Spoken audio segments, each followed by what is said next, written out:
মুসলমান এত আত্মমর্যাদা বোধহীন হয় কিভাবে? মালিককে চিনে না, বানানে ওয়ালাকে চিনে না, গোলামি বোঝে না, সেজদা দিতেও মন চায় না। মুসলমান এত পাষাণ হয় কেমনে? আরে তার মা কোথায়, তার বাবা কোথায়?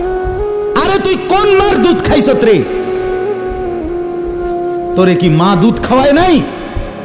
তুই কি বাবার হাতে বড় হও নাই? তুই কি মুসলমানের ঘরে জন্ম নেও নাই? হায় না ফরমান। মা বাপ গুলোকে বললাম, কি ফুতেরে মা আমনে দুধ খাওয়াইলেন? এই অপদার্থ তো সেজদাও দেয় না।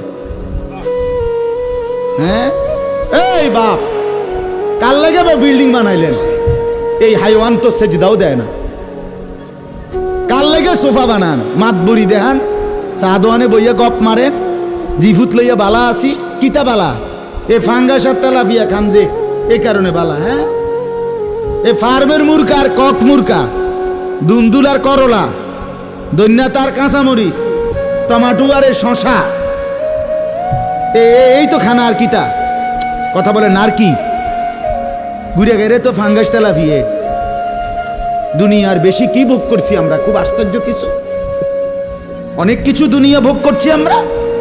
এটুকু দুনিয়া ভোগ করছেন বলে এ ফান কদ্দুর খান, বিড়ি খান, চা খান, বন খান, টেলিভিশনে মানুষের বেডির নাচ চান।